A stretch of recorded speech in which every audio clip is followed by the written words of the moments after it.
1 hora neste planeta equivale a 7 anos na Terra, e um voo para esse buraco negro é uma viagem alucinante pelo espaço e pelo tempo. O filme Interestelar é uma verdadeira obra-prima da ficção científica que ainda hoje me fascina. Descobrimos se esse planeta, a viagem no tempo e o buraco negro Gargantua podem realmente existir. Será super galáctico. Bem-vindos, amigos!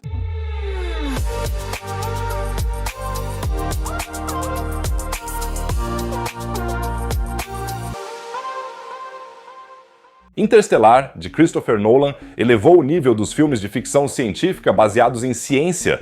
Se você é tão fascinado pela combinação de ciência e ficção quanto eu, inscreva-se no canal agora mesmo, a inscrição é totalmente gratuita, você nunca mais perderá um vídeo emocionante e me ajudará imensamente. Obrigado, pessoal. Diga-me qual é o filme de ficção científica favorito de vocês, pois preciso urgentemente de novas dicas de filmes e, portanto, estou muito animado. Para mim, com certeza é Interstellar. Com suas representações de buracos de minhoca, buracos negros e dilatação do tempo, esse filme causou sensação e foi tão bom que ainda está sendo analisado até hoje. Mas até que ponto as representações são realmente precisas? E quanto à base científica de outras franquias populares de ficção científica? Hoje vamos dar uma olhada em um dos ícones mais famosos dos filmes de ficção científica e descobrir o quão cientificamente preciso é tudo isso. Não deixe de ficar ligado até o final, pois então falaremos, e não estou brincando, sobre o aspecto científico de Alf. Estou realmente ansioso por isso. Mas vamos começar com uma análise detalhada de Interestelar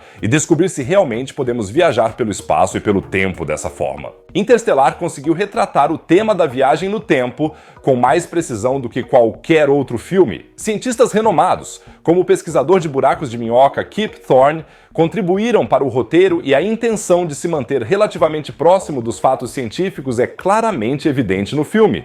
Por esse motivo, Interstellar é meu filme de ficção científica favorito.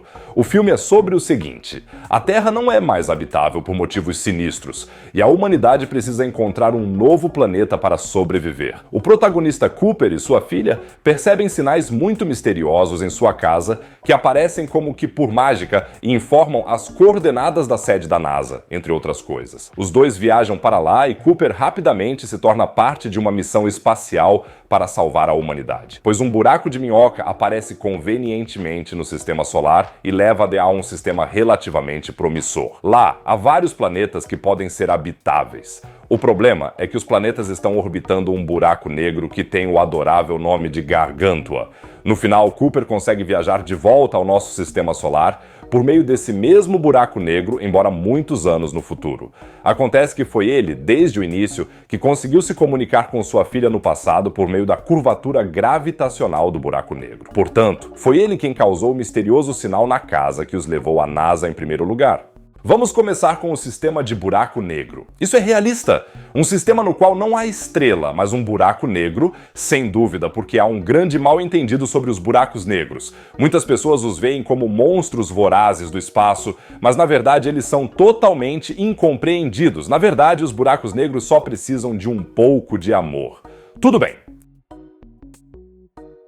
Dentro de uma determinada faixa, os buracos negros têm uma força gravitacional forte o suficiente para formar um horizonte de eventos, ou seja, um limite além do qual nem mesmo a velocidade da luz é suficiente para escapar da gravidade. Como regra geral, os buracos negros são realmente muito pesados. Por exemplo, o buraco negro da estrela Sagitários A, no centro de nossa galáxia, tem 4,3 milhões de massas solares. O buraco negro mais pesado conhecido, Tom 618, pesa 66 bilhões de massas solares. Mas buracos negros super leves também são teoricamente concebíveis. Você poderia até dizer que qualquer coisa pode se tornar um buraco negro, até mesmo eu. Um objeto só precisa ser comprimido a ponto de a gravidade formar um horizonte de eventos em uma determinada área. Quanto mais leve for o objeto, mais ele terá de ser comprimido. Por exemplo, se você quisesse transformar o Sol em um buraco negro, teria que comprimi-lo a 3 km. A Terra teria de ser comprimida em 8,7 milímetros. Portanto, um buraco negro não precisa ser extremamente pesado e não precisa sugar tudo. O efeito gravitacional de um buraco negro funciona exatamente da mesma forma que para todos os outros corpos celestes. Veja o nosso Sol, por exemplo. Sua gravidade mantém a Terra em seu seu feitiço, mas não a suga para dentro. Isso seria dramático, tão pouco quanto a Terra suga a Lua. Somente se você chegasse muito perto do Sol é que seria puxado para a superfície pela gravidade. E o mesmo acontece com os buracos negros. Somente se você chegar muito perto é que se moverá em direção ao centro e, por fim, cruzará o horizonte de eventos. A única diferença entre corpos celestes normais e buracos negros é simplesmente que a gravidade em uma determinada área é tão forte que a luz não consegue mais escapar.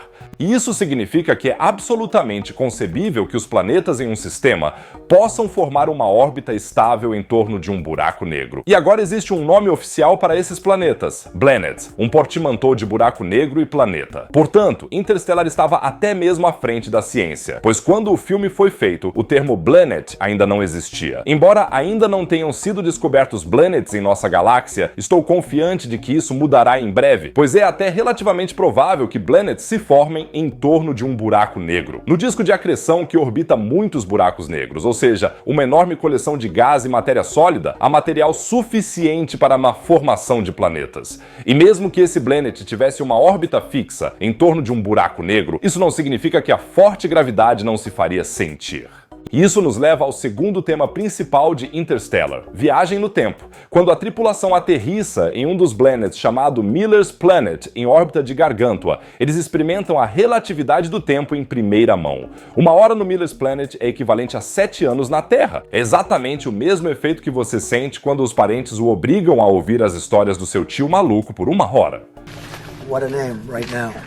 But we just left pleasure.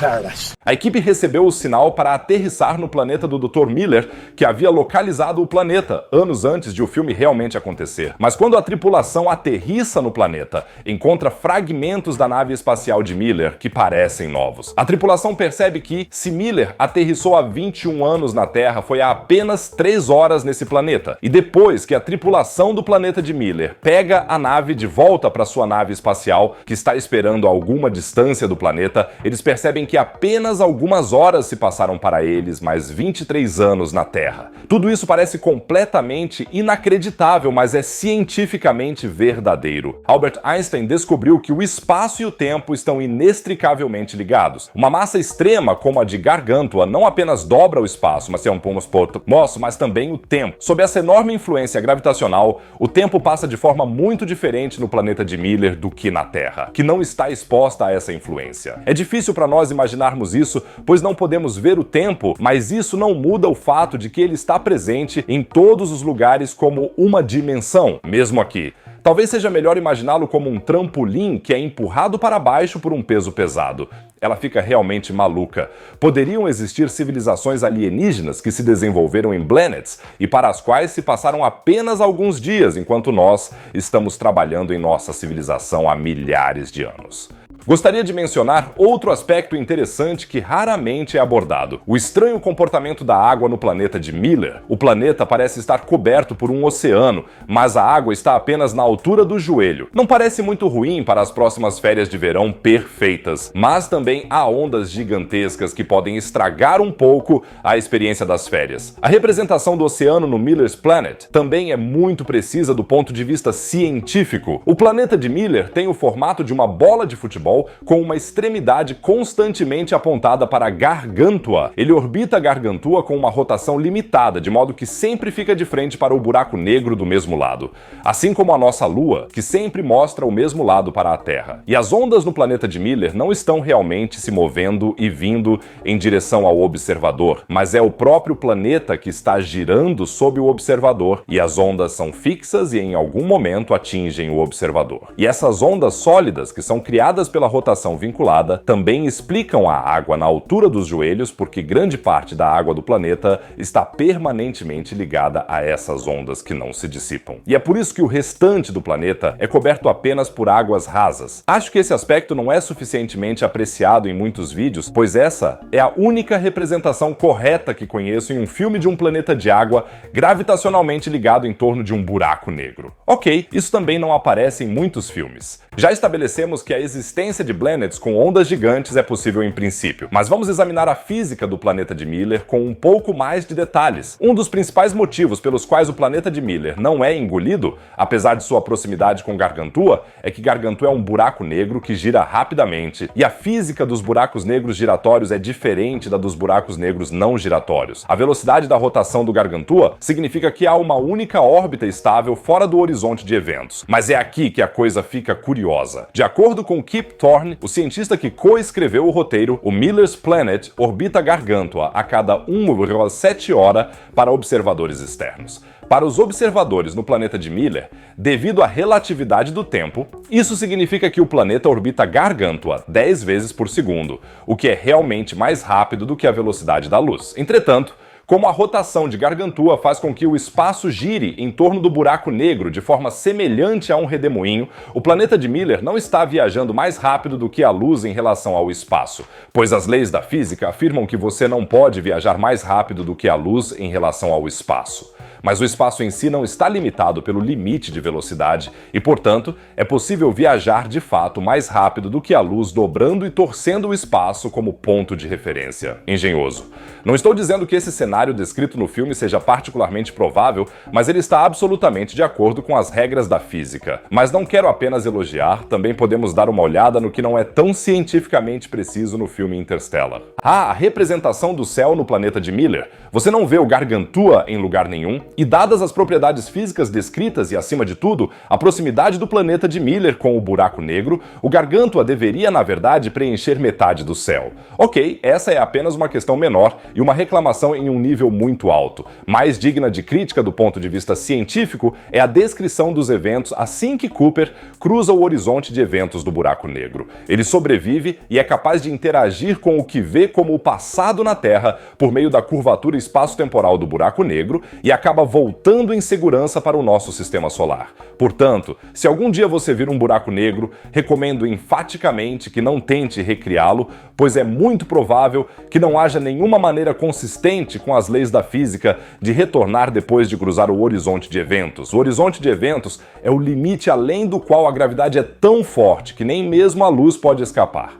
No entanto, como não há nada mais rápido do que a velocidade da luz, as chances de fuga seriam bastante reduzidas. Além disso, as forças de maré, ou seja, a interação entre o movimento rotacional em torno do buraco negro e a gravidade maciça, levaria ao chamado efeito de espaguetização, o mais tardar na área do horizonte de eventos. Cooper e sua nave espacial teriam que ser esticados e se tornar um espaguete cósmico. Por outro lado, nenhum ser humano jamais esteve perto de um buraco negro, muito menos além do horizonte de eventos, portanto, é impossível saber exatamente o que acontece lá. E há alguns pesquisadores que acreditam que é possível que os buracos negros estejam conectados a buracos brancos, que atuam como uma espécie de oposto, embora nenhuma força física possa escapar além do horizonte de eventos de um buraco negro, nenhuma força física de fora poderia superar o horizonte de eventos de um buraco branco, de modo que você não poderia entrar. E é possível que haja uma conexão entre buracos negros e brancos. Tudo o que entra em um buraco negro é catapultado para fora de um buraco branco em outro local do cosmos. Essa seria uma ponte de Einstein-Rosen, também conhecida como buraco de minhoca. Portanto, mesmo que isso não seja impossível, e mesmo que a parte do filme que mostra o interior do buraco negro arranhe um pouco os limites do que é fisicamente possível, acho que a liberdade artística é perfeitamente legítima aqui, pois ninguém sabe o que acontece além do horizonte de eventos. É fascinante como Interestelar está próximo da realidade, não é? Mas agora vamos pular ainda mais longe, para uma galáxia muito distante. Guerra nas Estrelas, com seus duelos de sabre de luz e poderes da força dos Jedi e Sith, é provavelmente a franquia de ficção científica mais famosa de todos os tempos e com razão. Mas quão realistas são os relâmpagos da força do Sith? Será que isso pode existir em nossa realidade? Vamos descobrir. Você já ouviu falar da tragédia de Darth Plagueis, o Sábio? Não? Foi o que eu pensei. Não é o tipo de história que um Jedi contaria. É uma lenda Sith, e aqueles de vocês que já lidaram com os Senhores das Trevas do Sith sabem que a maioria deles pode usar a força para disparar raios mortais de suas mãos. Se o seu café esfriar, você pode simplesmente aquecê-lo rapidamente com alguns relâmpagos da força. Ah, perfeito. Em primeiro lugar, podemos descartar a explicação dada no filme Star Wars para qualquer atividade da força do ponto de vista científico. Porque lá é explicado assim: não importa se Jedi e Sith levantam objetos pesados com a força, realizam truques mentais, etc., os midichlorians são sempre responsáveis. Pequenas formas de vida que são encontradas na maioria das criaturas vivas. Quanto maior a densidade de midichlorians, mais sensível ao poder é o indivíduo. Dei uma olhada no meu sangue para você e eis que não há midichlorians. Isso pode significar que sou extremamente insensível ao poder ou que não há midichlorians em uma galáxia muito, muito distante. Que pena. Mas afinal, como obtemos nosso relâmpago da força? Temos que nos aprofundar nos segredos do lado negro da força, também conhecido como engenharia elétrica. Será que o ar poderia conduzir o raio de energia? Se não pudesse, os ataques de Palpatine falhariam porque seu relâmpago da força não teria um condutor. De fato, o ar não é um condutor particularmente bom, mas sim o oposto, um bom isolante.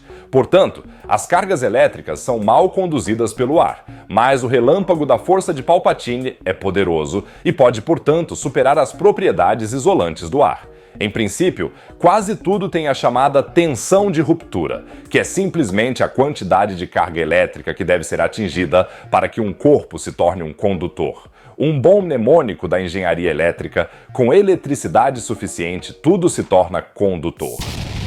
E você também reconhecerá essa tensão de ruptura na vida cotidiana, embora em uma escala menor. Toda vez que ele recebe um pequeno choque elétrico, por exemplo, na escada rolante, ou quando você esfrega um balão no cabelo, esse é o efeito. Aqui no planetário temos um objeto que dá um choque elétrico com frequência, uma bola de plasma. Estou tentando pegar uma agora mesmo.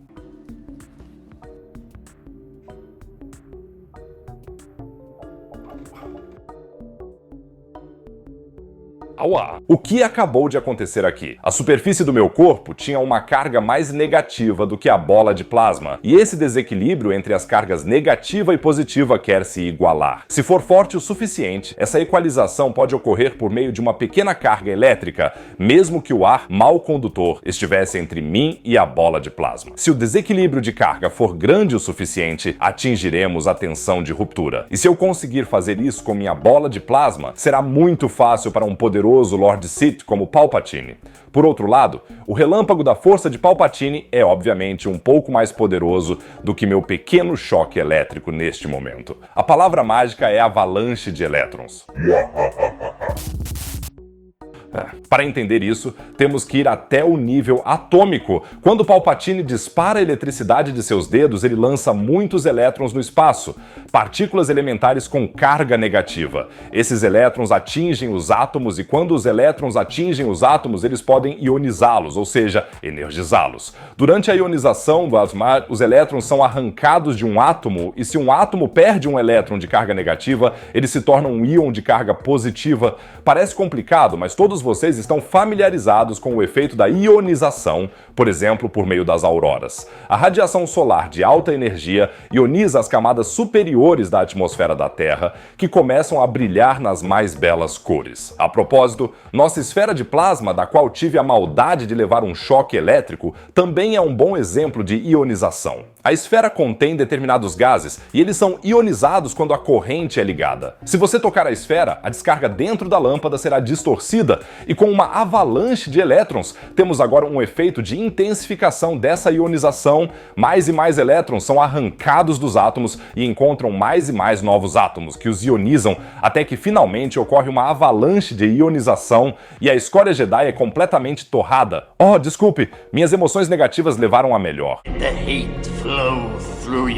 Bem, até agora, ainda estamos completamente dentro dos limites da ciência. Se o relâmpago da força pode ser obtido por meio da ionização e do desencadeamento de avalanches de elétrons, então isso deve significar que os Sith podem controlar livremente os elétrons ao seu redor para criar desequilíbrios de carga como em uma tempestade, em que áreas carregadas positiva e negativamente neutralizam umas às outras com raios. Ok, eu não vou ser atingido por um raio novamente.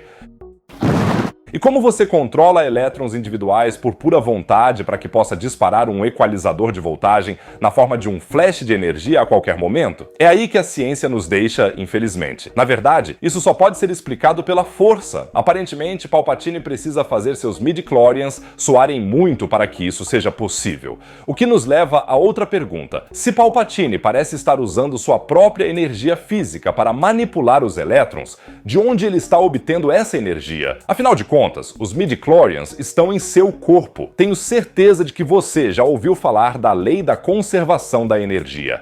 Ela afirma que, em um sistema fechado e sem atrito, a energia total permanece sempre a mesma. Quando Palpatine libera energia extrema com seus raios, ele precisa usar essa energia de alguma forma em seu corpo, pois, até onde sabemos, Jedi e Sith não usam dispositivos externos para suas habilidades com a força, apenas seus corpos. E a fonte de energia para nossos corpos? Isso mesmo, comida. Por fim, outra boa continuação para comer algo em um dos meus vídeos.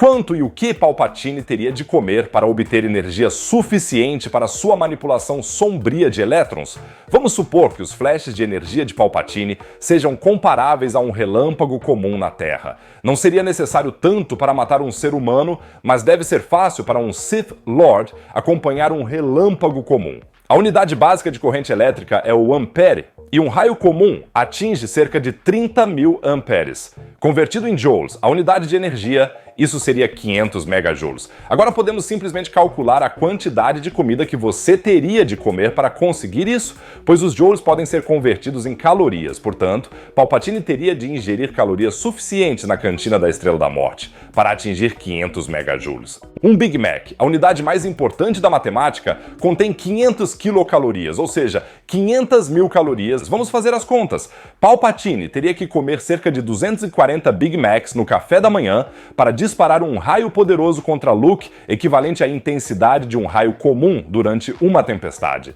240 Big Macs é realmente possível, então não consigo fazer isso em um dia, mas em uma semana, fácil.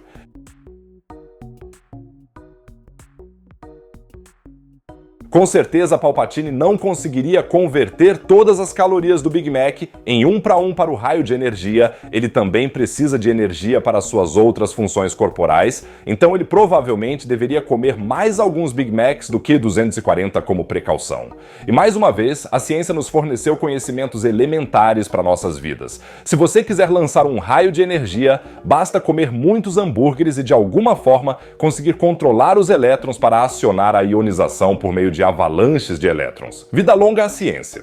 Do poder do Sith, chegamos agora a uma das espécies alienígenas mais icônicas da história do cinema. Os xenomorfos da série Alien são verdadeiros sobreviventes com uma biologia que é tão fascinante quanto assustadora. Será que esses alienígenas, especialmente seus cuspidores de ácido, funcionam do ponto de vista científico? Vamos mergulhar no mundo desses alienígenas desagradáveis. Você não gostaria de encontrar um xenomorfo como este à noite? Os monstros alienígenas nojentos da série Alien são caçadores mortais, usam suas vítimas como hospedeiros para seus ovos, têm mandíbulas com presas e sangue ácido. Mas será que isso é biologicamente possível? Será que realmente existe uma espécie em algum lugar da vastidão do universo cujo sangue seja tão corrosivo? Em uma cena do filme Alien, de 1979, vemos de forma impressionante como o sangue do xenomorfo corrói não apenas os calçados de trabalho da tripulação, mas também o piso da nave espacial. Portanto, podemos concluir que o sangue deve ser tão ácido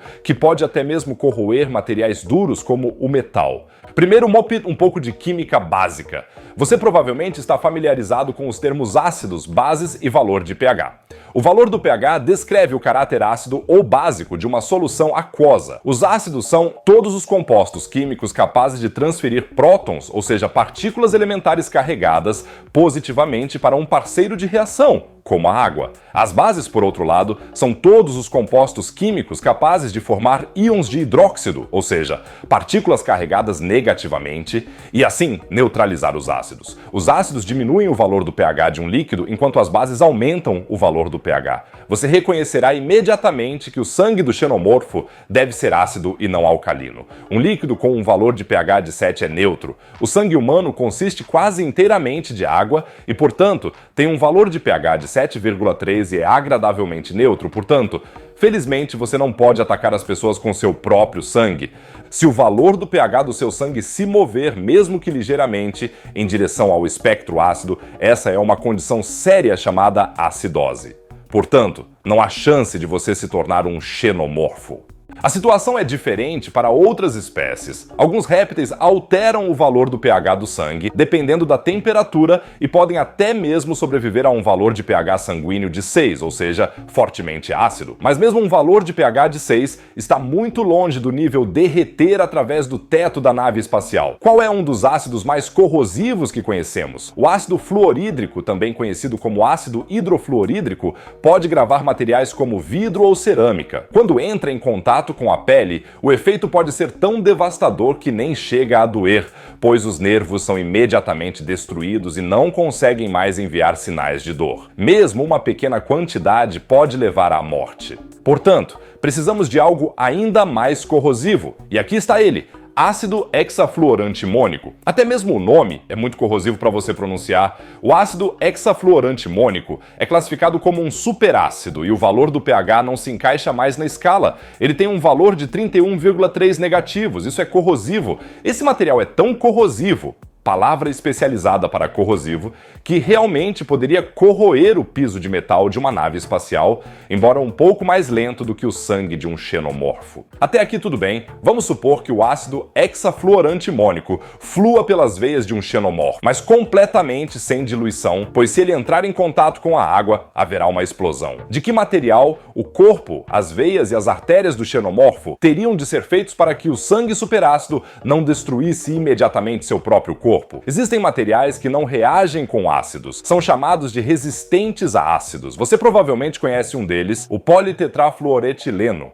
Espere um minuto, ninguém o conhece por esse nome. Ele é conhecido coloquialmente como Teflon. As superfícies que entram em contato com o ácido fluorídrico são, portanto, feitas com esse plástico. Portanto, aprendemos hoje que a representação do sangue dos xenomorfos pode ser realista. São apenas criaturas com o superácido mais mortal fluindo em seus corpos e cujos corpos são feitos de Teflon, o que é completamente lógico. Mas se realmente existirem tais criaturas em um exoplaneta distante, espero que nunca façamos o primeiro contato. E quase me esqueci. Um material que é ainda mais indestrutível do que o Teflon e do qual os corpos dos alienígenas também poderiam ser feitos é, obviamente, os antigos telefones celulares Nokia. Agora você está se aprofundando. Poucos filmes desafiaram nossa compreensão da realidade, tanto quanto a trilogia Matrix. A ideia de que nosso mundo inteiro poderia ser apenas uma simulação de computador há muito tempo se tornou algo que cientistas reconhecidos estão investigando. Será que tudo isso é falso? Tudo código de computador?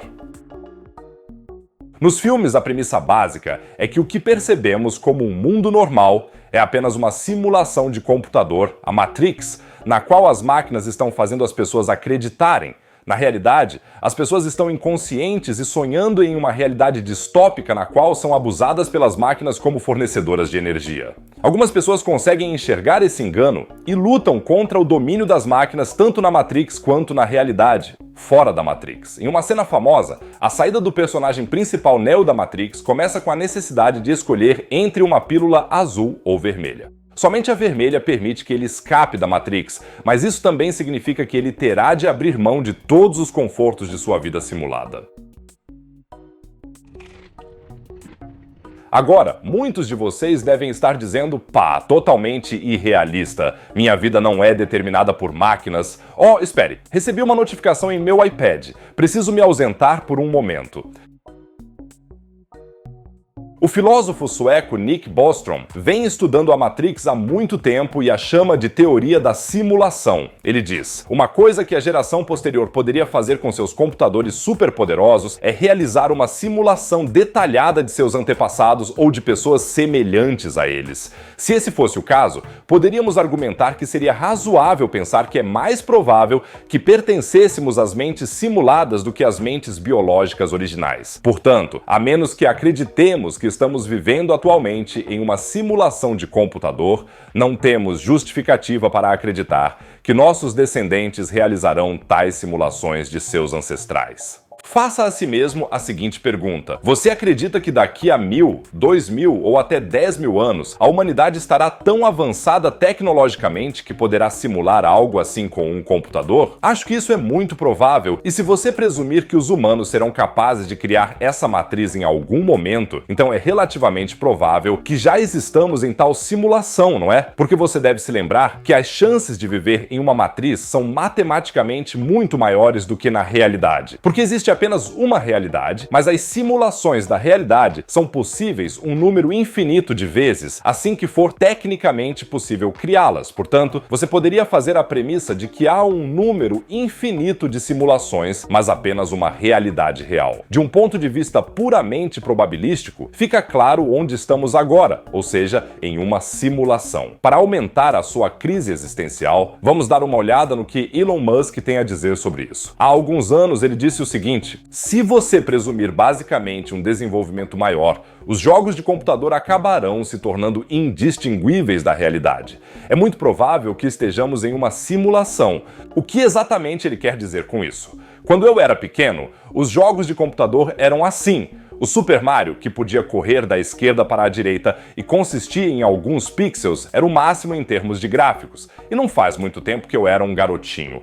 E nesses poucos anos, os jogos de computador se desenvolveram de forma incrível. Hoje, os jogos com os gráficos mais recentes quase conseguem acompanhar o mundo real. É claro que ainda faltam possibilidades técnicas para simular toda a nossa realidade em um jogo de computador, mas se os jogos de computador continuarem a evoluir, não há dúvida de que, em alguns séculos ou até milênios, será possível programar jogos em que os personagens tenham consciência, um pouco como The Sims, exceto que os Sims realmente são seres sensíveis e sofrerão com as decisões ruins que você tomar para eles.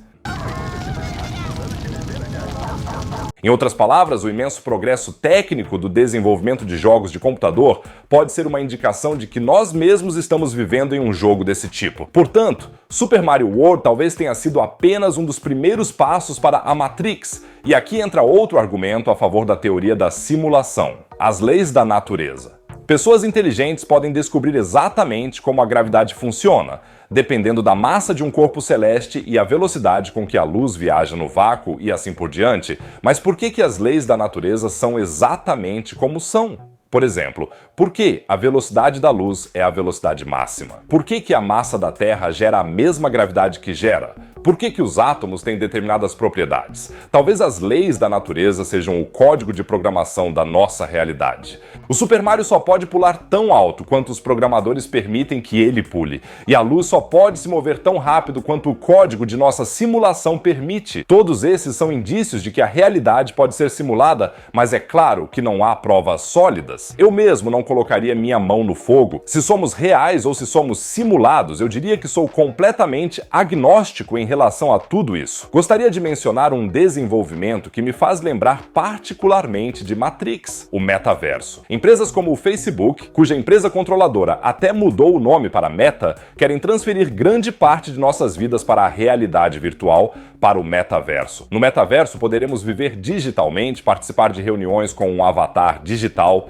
encontrar amigos e, acima de tudo, adquirir bens digitais. O tópico da propriedade digital é extremamente atual e também é conhecido como a Web 3.0, enquanto a internet inicial, a Web 1.0, permitia que os usuários consumissem conteúdo de terceiros. A partir da Web 2.0, você mesmo poderia criar conteúdo, como blogueiro ou nas mídias sociais. E na Web 3.0, agora foi adicionado um componente de propriedade. Não apenas posso ler ou escrever conteúdo, mas também posso possuir conteúdo puramente digital, como tokens não fungíveis ou NFTs, que é basicamente conteúdo digital que foi imortalizado em um blockchain e, portanto, tornou-se digitalmente exclusivo. Por exemplo, eu poderia imortalizar este vídeo aqui em um blockchain e depois vendê-lo como um NFC caro. Acho que vou fazer isso. Para encurtar a história, o metaverso e a Web 3.0 nada mais são do que etapas em direção a uma matriz. Se eu eventualmente for trabalhar com meu avatar no metaverso, tiver que cumprimentar Mark Zuckerberg todos os dias e minha casa existir de forma puramente digital em um blockchain, então estou basicamente vivendo em uma matriz, não estou? E se a realidade aqui também é uma simulação, então isso seria uma matriz dentro de uma matriz, talvez dentro de outra matriz, que por sua vez existe dentro de outra matriz que também é apenas parte de uma matriz.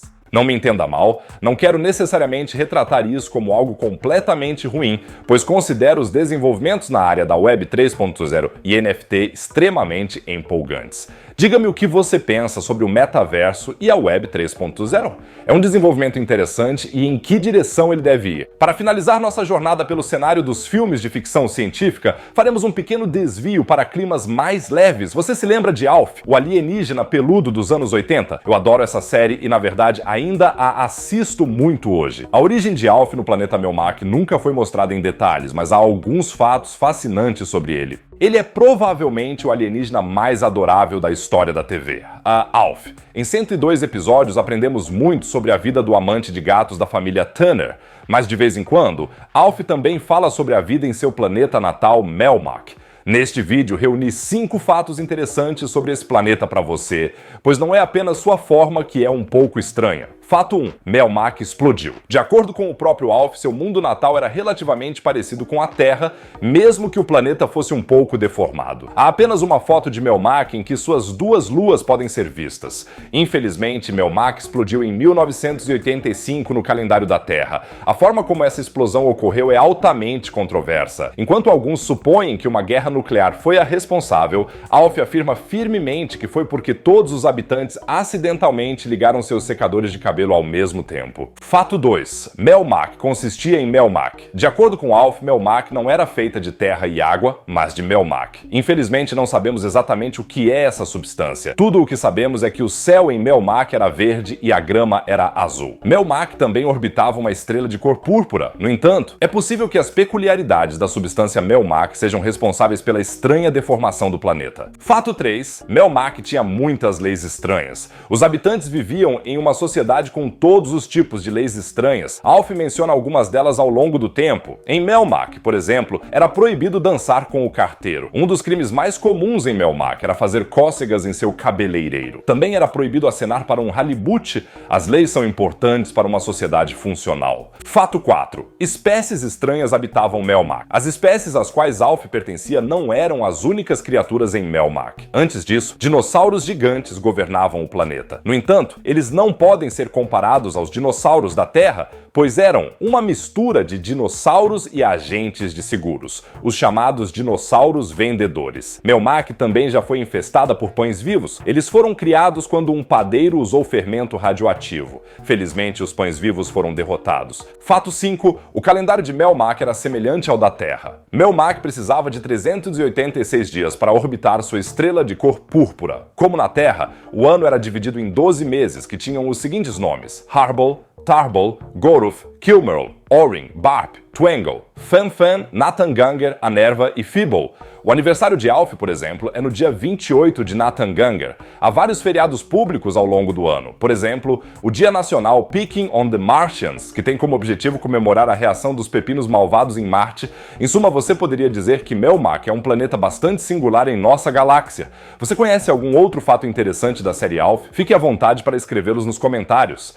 Espero que agora vocês sejam especialistas absolutos em ficção científica. Há, é claro, muitas outras séries de ficção científica interessantes que poderiam ser analisadas, e se você não quiser perder o próximo vídeo, inscreva-se agora. Vamos mudar de assunto e viajar para a Califórnia. A falha de San Andreas está despertando e os cientistas estão muito preocupados. Na pior das hipóteses, São Francisco e Los Angeles podem sofrer uma catástrofe.